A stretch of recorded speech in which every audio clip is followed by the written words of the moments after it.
Hello, everyone. Happy week before a big holiday week, or however you celebrate. I'm Kyler Cheatham. I'm your host today, and I'm excited to be able to have this conversation. We tried to make it as absolutely fun as possible, right? And talking about something that's not fun, but incredibly important. And this is contracts of any type that you're going into with a vendor, with uh, um, a, a different outside third party. This is absolutely critical because anything that you put in there, right, is absolutely set in stone. So a lot of times where we see our client community go wrong is entering in these contracts that they don't quite understand or it wasn't quite clear and they don't make it easy, right? So with that, I'm joined by Adam, which he has a wealth of knowledge in this overall conversation and actually does this a lot for our clients. So Adam, I'm excited to have you here today. Thanks for having me. Happy Friday, everybody. Good morning, good afternoon, good evening, wherever you're joining from. This is an important conversation, especially this time of year, right? So many people are having end of year contract negotiations with software vendors and providers that are in the thick of this, and they're planning to sign by the end of the day, December 31st. Software vendors have all these great deals. They're pressing to get all of this in before their year end. Some of them have intentionally moved their year end, like Oracle's year end is May, I think it is, if I remember right.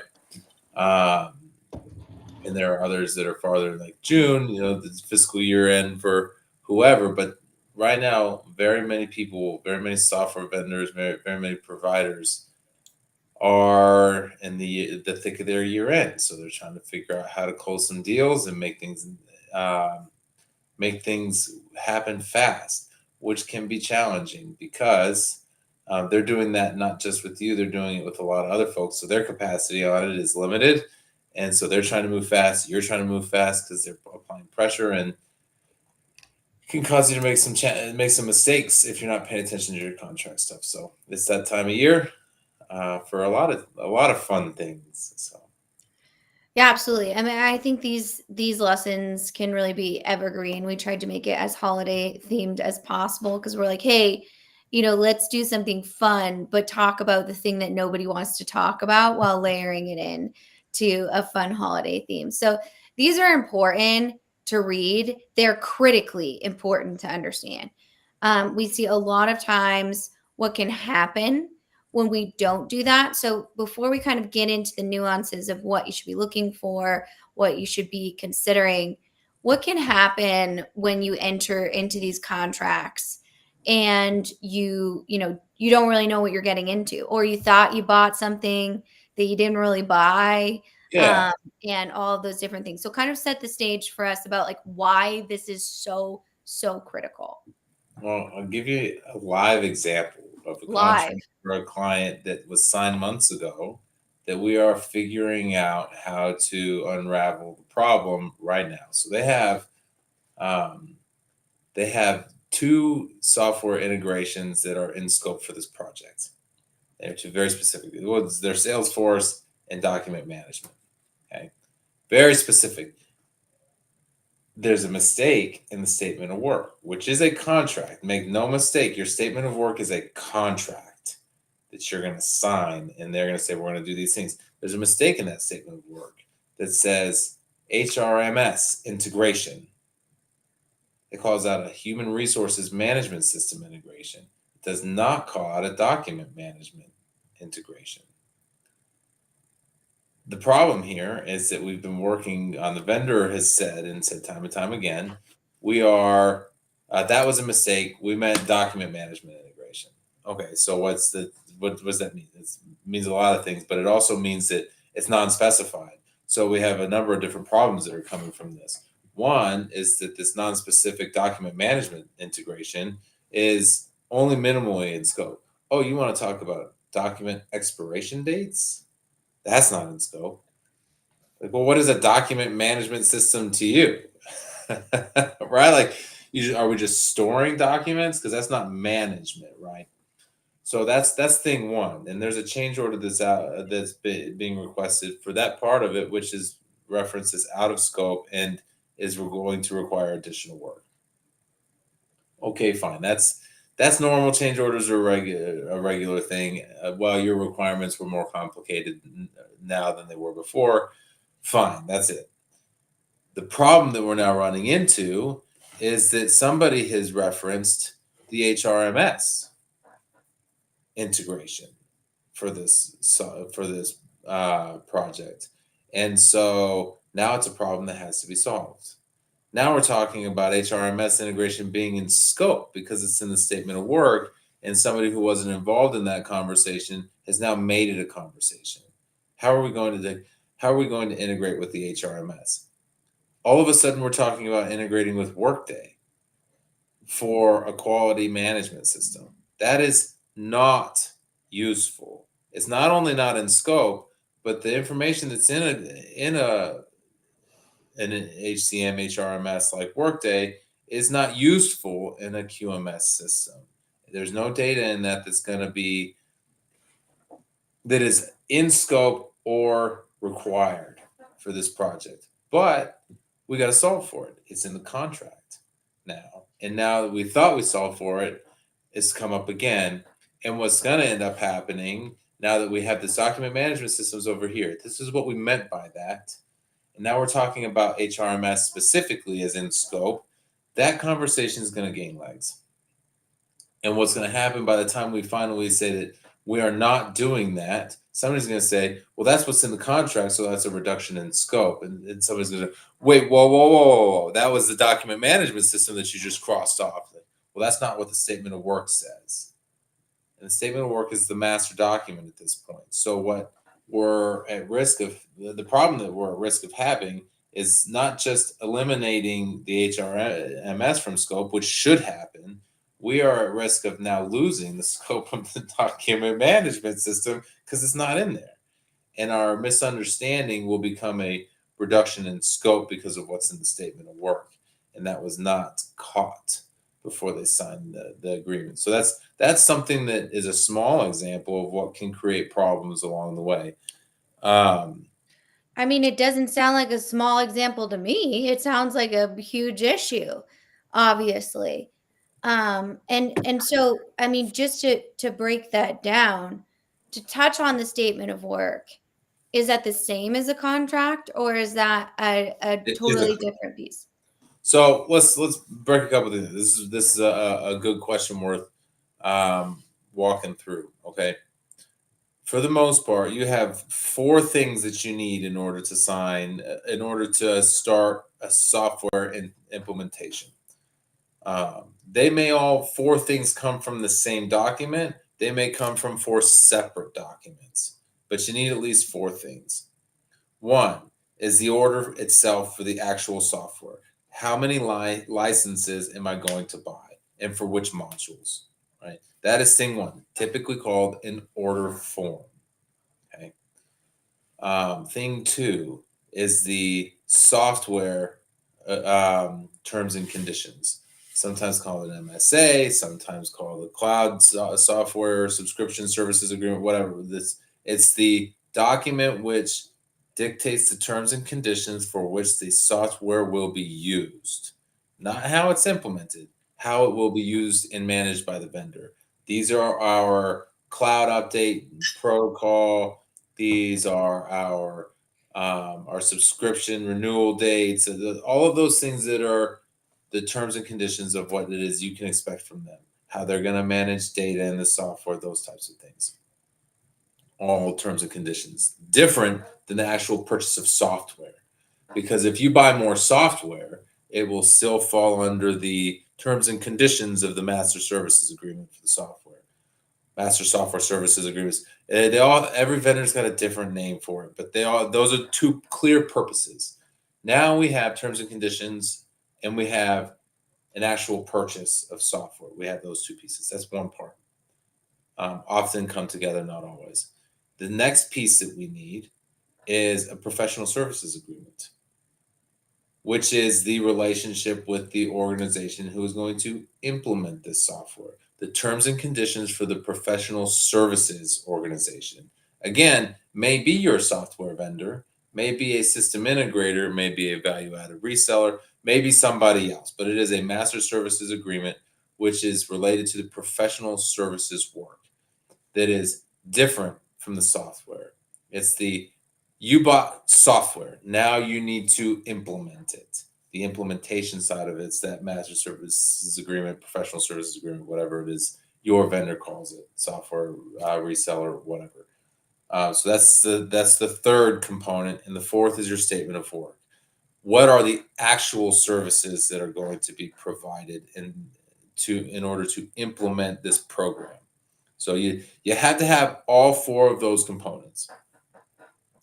Now, for Okay. those of you who are negotiating end of year, focus on your software licensing first, right? At the end of the day, your biggest discounts from an end of year perspective should be software based. Professional services stuff can wait. Um, they're not going to go anywhere because they know that you're buying software. They're not going to panic, but the software folks are going to. They are going to be really pressing on getting that into year, and they aren't going to give you the discounts past December 31st anyway. The discounts for the professional services stuff can wait. So anyway, that's They a, aren't going to give you that's those discounts? Is that what you said? likely right at that point because you can still say for the most part in a lot of cases, I signed for the software. I don't have to sign a professional services agreement with you. Um, and if you're gonna go and give away my discounts, then you're gonna say, well, the January 1st is too late. I'll go find somebody else. And Mhm. you still have that leverage. Okay. Well, good. I think that was absolutely really helpful. I definitely learned a lot from that conversation. So let's get to some of these questions, and that can kind of pick up on a few other things that we need to look at because there's a lot in this. It's very complex, right? You have internal alignment you need to get to. You have external alignment that you need to get to. You have a very ambiguous process that's incredibly confusing, and it's meant to be that way, right? That is the business model. The more your confusion, the more money that the software vendor is going to make from you because they are going to try and find all those discovery um, opportunities. So I think this is a good one, especially right now, right? How can organizations balance that speed, right? We got to do this. We got to, pick up on this number one thing you said, which is the order, the licenses, Mhm. with clarity during this phase, especially, with so many people out and so many people moving. And even if you're doing this after the fact, they're still going to push you on end of month, end of quarter, right? Like there's still going to always be a quota. And if you're buying Oracle, right? There's, end of year in May. There's all kinds of different things. It's always going to be a pressure conversation. So even if you're watching this after the first of the year into 2026, it's a good question. Yeah. So how do we balance speed with clarity during contracting? The short answer is to not go fast. That's the easy answer, which is take your time to do this right. Now there are scenarios where you have to move quickly. I have a different client who is um, looking at a very rapid implementation. They are in a rush. They have other things that are applying pressure to this timeline. And so those are the more important business indicators. They have good reason to want to move more quickly. However, they are also in a space where they need to be wildly aware of the fact that speed is something that creates risk. So we need to, while we're moving quickly, find ways of minimizing the risk of the speed on this. And that's the challenge that we face with that one is how do we get this done fast while also making sure that we minimize our risk. Yeah, I like that. Be quick, but don't hurry. Yeah. The as fast as we carefully can moniker is a good one here. But some of it is, if the timeline is short, There are other things that you can do. You can accept a higher degree of risk, of course, which is not recommended in a legal contracting scenario. You can also pour resources into it, right? You can hire third party help that are experts in this in an area that you are not. That's something else that you can do to help minimize that risk by bringing on somebody that's good at it and does it day in and day out, so that you can leverage those skill sets. And that's a good spot to start as well. I think that there are a whole host of other things and other questions in here that tinker on a couple of things that are what about what they said is going to be in there? We have protection should buyers insist on when future capability is implied? That's a really good question. The answer is actually held within it. None. Future capability is implied, right? That means that it doesn't exist today. It may never, right? It's future capability, so it doesn't exist, and it's implied, which means that it may be there, it may not one day. And even if it is, it's probably not going to be there exactly the way you think it is. So, from a perspective of future capability, if it's not written in your contract, it doesn't matter. And there are actually clauses in this. I promise you, somewhere in one of those 4 documents that I just told you, there is a clause that basically says everything that we told you, whether it was written, spoken, implied, or stated clearly, is not doesn't matter. It doesn't matter whether it influenced your decision to purchase our software or not. You are telling us that you are buying it anyway, regardless of what we told you it can do. The language in it's very legalese, but if you look for it, you will find it. It literally says, if you break it down to what it means in everyday terms, we promised you a lot of things are going to be in this. We promised you that it can do things. We led you to believe it can do more than that. And we have been telling you along the way that these are the reasons that you should buy our software. Regardless of all of those statements, we are saying in this single clause, none of that is true. And none of that is grounds for any type of legal action against this contract. You cannot cancel your contract because we told you something exists, even if it doesn't. You cannot cancel your contract, even if you said, I'm going to make a decision based on whether or not you tell me this is in there or not. And then they say, yes, it is. All right, I'm going to decide based on that. This clause literally says that doesn't matter. Just because you made a buying decision based on information that we gave you doesn't mean that we're legally responsible for any of that, whether it was written, spoken, implied, or clearly stated. Oh, so This transparent, right just was it the was super shady. Like the it's that's the ethical nature of this entire situation. Like, right. It's it's I highway don't know law. how these lawyers sleep at night, but, it They might as well say it's going to have our logo on it. You're going to buy it. We told you you're going to buy it from us, but it's actually somebody else's. We're actually we told you that we're Oracle, but we're actually selling you SAP. And so you can't sell us. You can't sue us if SAP doesn't do what we told you Oracle does, because it's not none of that matters. absolutely. The idea that we are buying based on the entire sales cycle, the 6 months that we put into this, and the 6 months of work you've spent convincing us to buy from you, you are telling us to ignore all of that because none of it matters in a legal contracting perspective. It's wild. It's wild out here. Okay, let's do this one. I'm gonna kind of shift it a little bit because I think this is important. And this is, a building piece on what you just said. Because like who the, who the hell thinks that's going to be in a contract, right? Like that's actually insane.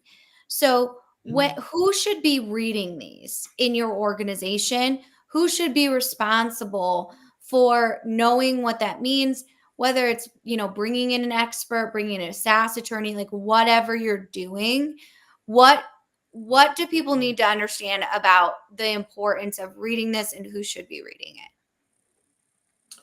Well, let's ask that question slightly differently. If I read the instruction manual, would you want me flying your Boeing 777 across the country with a with you, your family, and all of your things just because I read the instruction manual? I mean, since I know you, I would be absolutely comfortable with that because you Well, like thank you for that. I appreciate it. dissect the Barbie dream house. And if you ever seen this man do a Lego, it's like, okay, it's not that deep. But um, but I get where you're going on that analogy. like should you always bring in an expert? Technically, the answer to this question is no. You shouldn't always bring in an expert, but what you should always have is somebody with expertise and authority reading your contracts. Right. I'm a guy like when I was in college and they'd say, "Here is your lease for this apartment." I read the whole thing, right? Like I read every word of it and asked questions about it. This is what's going to come down to it when you want to cancel your lease and what you're going to get, and what you're not. It's the same thing in your contracting from a software perspective. Somebody who has the expertise and authority to read, understand, and make decisions should be reading these contracts. That might be your legal team, right? That's fine. And your CEO may say, "My legal team reviewed it. I'm good to sign this," because they have the authority to negotiate this. That's the key part of it, right? You can hire an expert who has the experience to come in, and we can do this. We do it quite a lot. I'm in the middle of it for a number of different organizations. But somebody needs to know what those words mean from an experience perspective because they've been there before. And whether that means you hire them from outside or there's somebody on your team doesn't matter. You need the expertise because it will come back and bite you because it's designed to do that. It's not designed to protect you. It's designed to protect your system integrator and your software vendor. So Mhm. having that skill set is important. If you do not have it in house, you should hire it out. So Yeah. that's a part of the conversation. There are two parts of negotiations, though. Too. This is an important Mhm. piece of it that we're working through with a number of clients right now. One of them is the legal terms and conditions. Right. This is you worded it this way. It needs to be worded this way so that it is legally protecting me more than it protects you. Whatever. Um, that's different than the commercial terms, right? We're going to bill you twice a month. We're going to our terms are net 15. Our you had to pay the whole licensing fee up front for the next 5 years. Blah blah blah blah blah blah. That's different. Here are our rates for our consultants. Here is the software licensing cost per module. All of those things. Those are commercial terms that are negotiable as well. And that's a different conversation, but you need to do both. You got to negotiate the money and you got to negotiate the terms. And you need to have people who are on that for you. Because if you just negotiate the terms, you'll pay more than you ought to. If you just negotiate the money, you will have a significant risk that the money will be gone forever and you will have no software. Okay. That's really, really helpful. And I mean, just so the audience understands like how absolutely psycho on these contracts, it's like bled over into my life. I had to sign a contract to sell Girl Scout cookies for our 5-year-old Girl Scout. This and they were like, "You need to sign it. You need to sign it, Kyler. Like, just sign it." And I'm like, I've got to read every single word. My last name is Cheatham at this point. We've got a reputation to protect about like, are we going to be financially responsible for 40 boxes of tagalongs, right? Like we've got to know. We've got to know. And I mean, shameless plug. You want some Girl Scout cookies? You can hit us up. 'Cause we're winners over here. We're not losers. Yeah, is Adam getting his pilot's license? I mean, hopefully, maybe that would save a lot of client money, though. Like we've got, as if he could fly himself to all of those types of different things. So, One day. I've flown a yeah, plane before. Did you know that? no, I did not know that. Done that. I have flown a plane before. Well, I love that. Okay, so we made it to the halfway mark, right? So we've got to talk about AI, obviously. So traditional contracts assume deterministic software. How should contracts evolve for probabilistic AI systems? What a loaded question. I know. Uh, So I'm gonna leave this up here. Let's unpack this like a little bit. The first thing I want to talk about is how can you put your contract into ChatGPT and it pull out all of the things that you should be red flagging? Is there an option to do that with Copilot, Gen AI systems, anything like that? all of the things, no. You can put let's put it this way. You can put your contract through ChatGPT. That's fine. You can do it. Go for it. It'll give you good ideas, right? It is not. So at the end of the day, what's going to happen when your software implementation fails? You're on the hook for millions of dollars, and your answer is, "Well, ChatGPT said this." Is that going to help? No, it's not going to help you at all. They're going to say, "You put it through AI. No wonder we're robbing you." Right? That was your baseline. That was your legal review. No. Um, at the end of the day, AI, and you look at a lot of court cases right now, AI is no protection in the court of law, Mhm. right?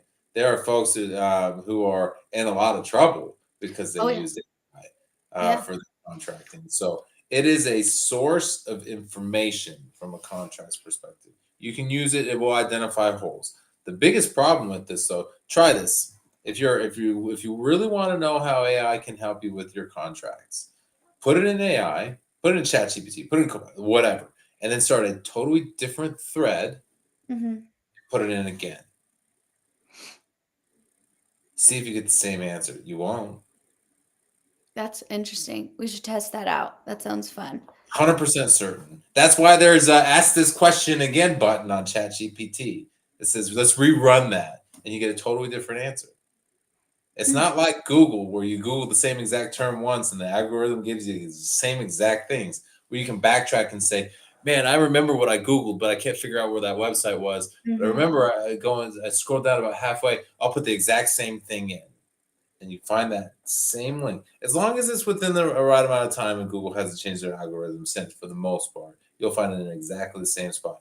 Totally Mhm. different answers from GPT. Totally different answer from Copilot. It will not be the same. Mhm. So that's a piece of this. But as we start thinking about how contracts should evolve for the AI systems that are coming, that's a complicated question because it's going to, and I promise you, somewhere in those contracts, it'll be just because our AI told you gave you an answer doesn't mean it was a good one. Because they're going to treat it just like professional services. It's like it's a combination between professional services and software services agreements where there's just because we gave you an answer doesn't mean that it was the right one. There's a clause in that there in your professional services clauses in your professional services agreement. This is another doozy. The Mhm. first time you read it is like, is this for real? But you kind of have to understand the bits and pieces of it from a perspective of when you are implementing something as a professional services organization. There is a clause in there which is just because we gave you advice and you took it, just because you took the advice that we gave you, doesn't mean that we're responsible for it. You took our advice. You did that. We just said it out loud and you went and did it and it lost you millions of dollars. That's not our fault. It's your fault for Mhm. listening to us. What Mhm. were you thinking? Like that type of language will be in AI system conversations as well, which is part of why when we talk to clients about AI, we talk a lot about what do you want your AI to do? And I'm not talking about I want it to give me good answers. It's do you want it to make decisions or do you want it to identify decisions that you should make? Right. I tend to lean towards the latter, right? And maybe I'm an old fart who isn't going to trust this AI thing ever. Just get off my lawn with your Yeah. AI Absolutely. machinery, Yeah. type of thing. But if an AI system does something and something happens, who's responsible for that? Let's put it this way. If your self-driving Tesla runs somebody over, who are they going to sue? It's not Tesla. It's you. So if your AI software causes you to make a bad decision, that's your fault. Even Mhm. if you allow it to make a bad decision for you, that is your fault. Yeah. Yeah. I think of like a good case study for this is like the Air Canada chatbot that, told someone they could potentially have a certain cancellation time frame. It was like a bereavement cancellation Right. type of thing. Long story short is the customer sued Air Canada. Air Canada was like, well, that's a vendor's chatbot. And the vendor's like, we don't know anything about that. Yeah. Like it's your chatbot, man. You put in all this information and it pops it out. And the customer actually won. They won all of that money back because the chatbot told them this thing on representation of the business. The vendor's like, that's not my issue. It was Air Canada that was held responsible for that. The So, same way, if your employee tells somebody something, they that's something that customer now is going to hold you account for, and they should. they should absolutely, but more importantly, they should make sure it's in the contract, right? Your Um, software, when they're professional services, all of that stuff is mhm. different. Yeah, Uh, yep. And that's the thing that I think this conversation is so critical to understand because a lot of people equate with what the sales engineer, right, says that is in that process is exactly what you're going to get, and that couldn't be farther from the truth. And I think it's let's it's literally say that may or may not happen. yeah, exactly. Sometimes And I think a lot of people don't really realize that, right? They think it's just, and we hear languages a lot like, oh, this is a standard agreement, or everyone else in your industry is super comfortable with this. It's no, there's a lot of language in there. It takes vigilance and really a lot of discipline as a yeah, business to say like, I don't really care about any of those types of things. I'm going to read every single word in here and really understand it. Nobody wants to read an entire contract like that, right? Absolutely no one, right? And so that's why you have to make sure that you have someone, whether it's internal or external, that's really going to be your advocate in that conversation. Because anything that you sign, that is, you're not getting a refund. I can guarantee you that right now. And that's a big piece of this conversation. And so I think for AI contracts, that's especially if you're working with, a chatbot or something like that, understanding that having those terms and agreements in as far as like what output is acceptable is going to become more important. So it's definitely an interesting time. So let's see. Let me find some good ones in here. I think this is really true. I mean, it's more of a comment. Most contractors' failures aren't legal issues; they're clarity issues that surface during delivery. I think to a point that's true, right? Like, and rescoping and change orders are not they're not abnormal, right? Like, that happens as the project needs to be flexible, but there are some like significant issues in the original agreements that just weren't recognized by the client. And even we've seen this happen with internal legal counsel. They're not used to these types of agreements yeah, in that type of that language, right? When we talk about things like commercial terms, like Adam touched on, right? That's very industry specific. It's meant to kind of bamboozle you. That's why SaaS is such a powerful model because you're now in a subscription relationship, for a certain amount of time. It's the same thing, that we've seen, and everyone has those like pesky subscriptions to, you know, Netflix that they forget about. And all of a sudden, they've paid hundreds of dollars to Netflix without really knowing that.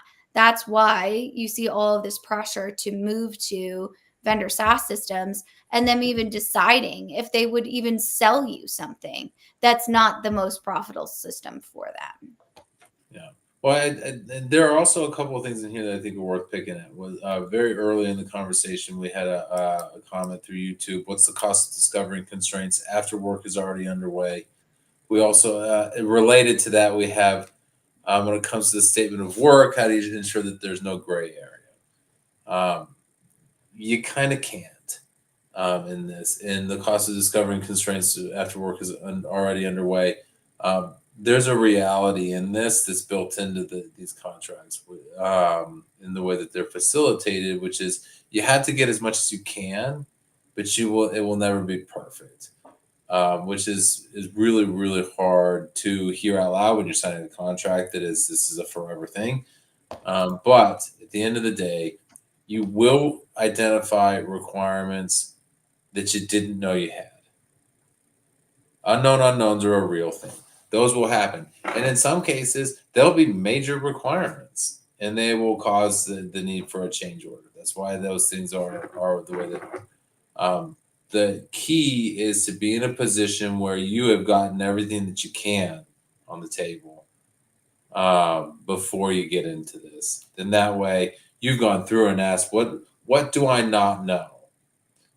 So you start making your unknowns known, right? As I don't know this, I don't know that, I do know all of these things, so that you can make that list of unknown unknowns as small as possible.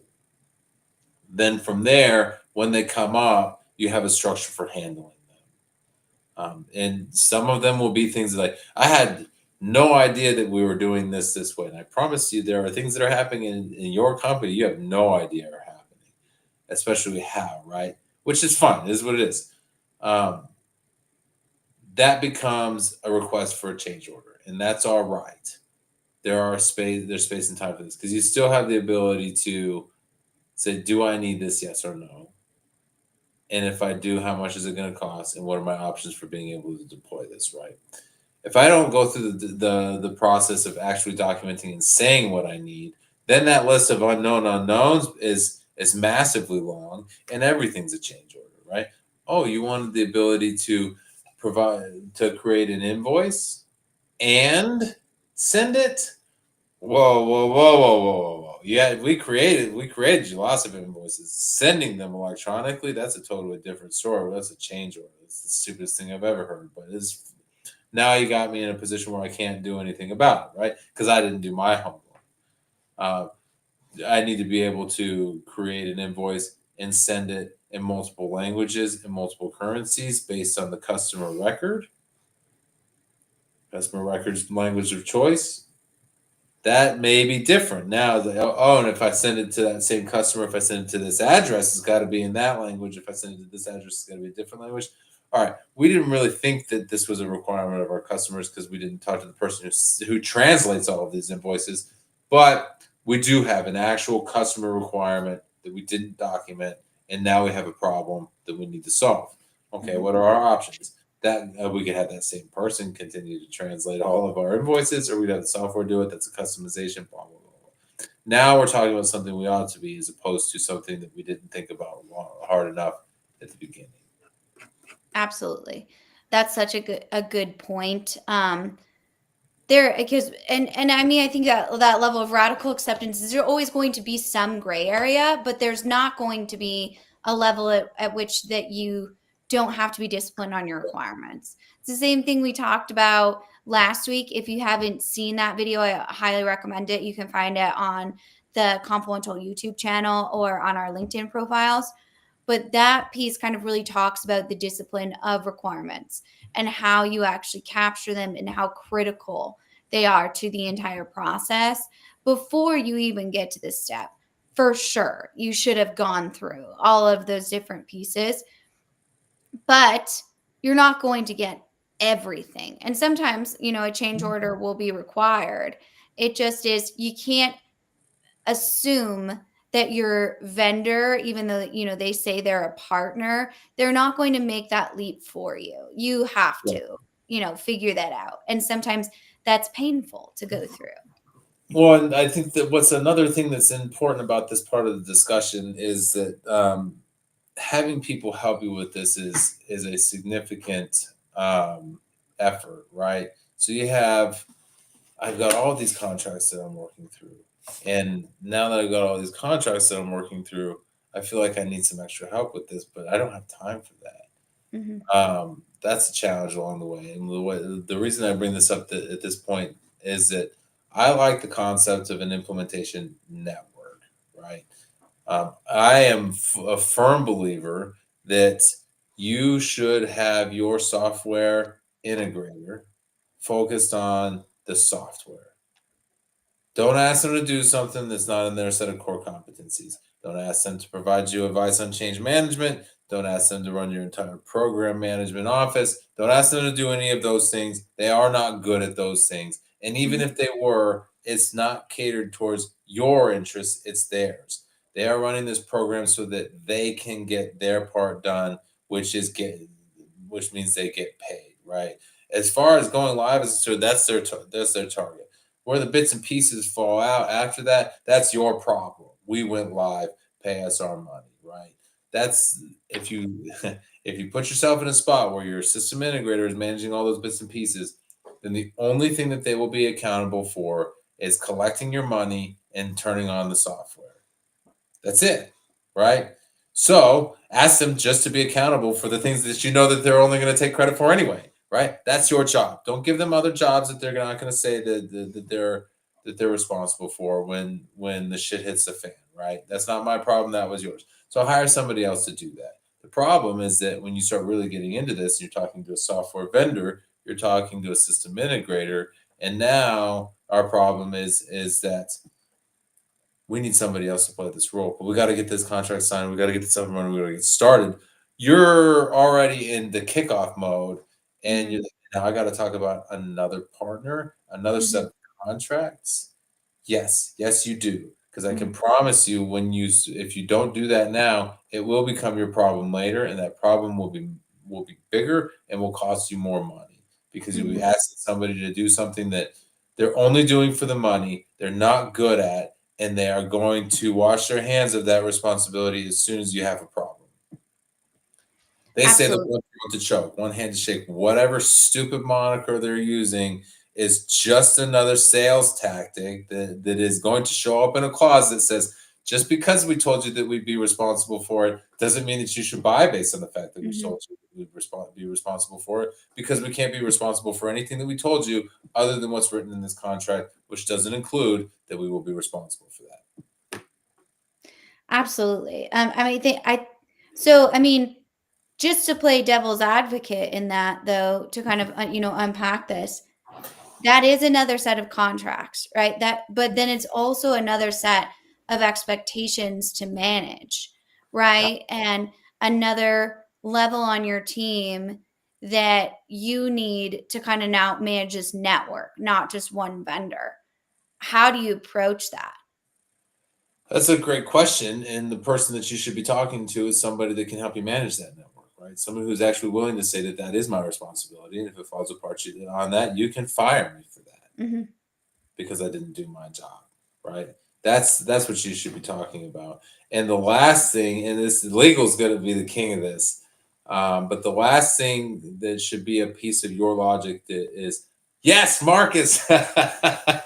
The Speaking last of thing that you should legal. really be thinking about is, how do I make this happen as fast as possible? Because I promise Hmm. you, making this happen as fast as possible is the wrong thing to happen. And Hmm. if your major decision marker on this is, I need to make a decision by the date that the software vendor gave me, you are in the wrong spot. Taking your time to get it right will save you more money than your software licensing discounts are going to get you along the way. I promise you, every time. It will cost you more money to litigate your implementation than it's written out as on paper right now. Just is that way. So having some is, I gotta wait, I gotta pull this other thing. It's gonna cost me more time. It's gonna cost me more money. It will cost you less time and less money to do it now than to do it after the problem has already become an issue. Yeah. So that again, speed, but not hurry, right? As fast as we carefully can. Yes, right. So, from that perspective, are there levels of priority in these types of contracts? So, say, we got kind of our mindset of like, this is no joke, right? We either Yep. need to know someone internally that understands that, externally. Do you have to go through that process with each one of these in the two negotiation parts that you talked about? System integrator, software vendor, client advocate, all of these different people that are going to be involved in these Yep. conversations. Well, and in that space, yes, there are priorities. There's a list of priorities, and they should be thought of as the replaceability and the impact on your business. Right? You sign a contract with a software vendor. You have that software for 5 years, and you're going to pay for all 5 years of that up front. That money is never coming back. Period. Right? So you need to make sure that you understand what that means. Now, probably the challenge with this is that that's going to seem like the bigger issue, but it needs to be balanced with the size of impact that your system integrator is going to have. Because the answer is going to be the software works. Your software provider is going to say, "Hey, man, all I did was give you some licenses, and the licenses work. They work for everybody else. You can't prove that the software doesn't work." Um, even if you think you do, good luck on that because that's a long conversation. The bigger impact, and this is a personal opinion, not a legal opinion, um, is that your system integrator contract is where the things are really going to be the most important because it's the way that your system integrator does things that's really going to screw you if you get it wrong. It's the we didn't build this properly to be able to ship. We didn't build this properly to be able to collect payments, to be able to pay our vendors, to be able to pay our employees. And those are the things, those bad builds are what's going to cost you millions of dollars when you flip the switch to go live and your company doesn't function. It's not your software vendor that you're going to go after. Mhm. So while that money is gone, and you should understand that that's it. That's pretty clean and clear cut. When you're talking about your system integrator, that's a different story, and you should pay more attention, in my opinion, again, to what's in that contract and where it is your wiggle room is, and how it is you hold them accountable for a good build into that. The other part of it is that you're responsible for some of this execution as Yeah. well, right? At the end of the day, when it comes down to it, there are plenty of cases where I've worked on, from an expert witness perspective, where the client sues the vendor, the software provider, over something, and they say it's the system integrator's fault. So then they sue the system Mhm. integrator, and then what Mhm. happens is they both point the finger at the client. Mhm.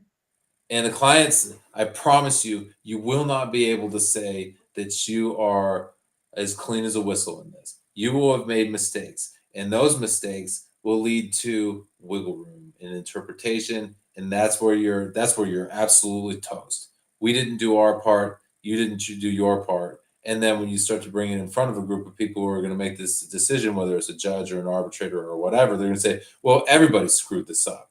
You're all in Mhm. it together. So sorry. Why don't you just fire them and move on?" And they said, "Well, my business is in the gutters." Like, well, you're Sorry, dude. partially for that too, aren't you? Yeah. That's part of why what I like about what we do at the Confluential is that we're not here to simply say, like so many other firms are, your system integrator is out to screw you and take your Mhm. money. That may be true, right? That may be abundantly true. You should have somebody whose job is to help make sure that that doesn't happen. However, the bigger problem is you. You are the bigger problem. So, what we're looking for in that space is a partner who can say to you, "This is your job and you're not doing it."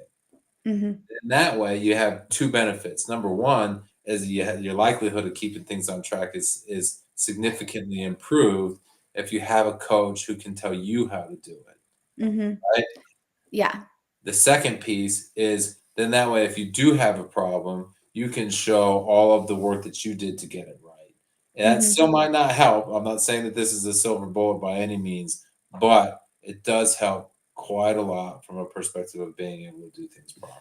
So, anyway. Most definitely. Yeah. And I think it's one of those like really nuanced type of implementation networks. Like you don't know what you don't know. Like especially if you're replacing something like a 30-year-old green screen and you're not even really sure what's under that hood and you don't even really want to look, right? Because Yeah. the person that wrote all of that custom code retired 5 years ago and you're kind of just in the situation you're like, let's get this fixed.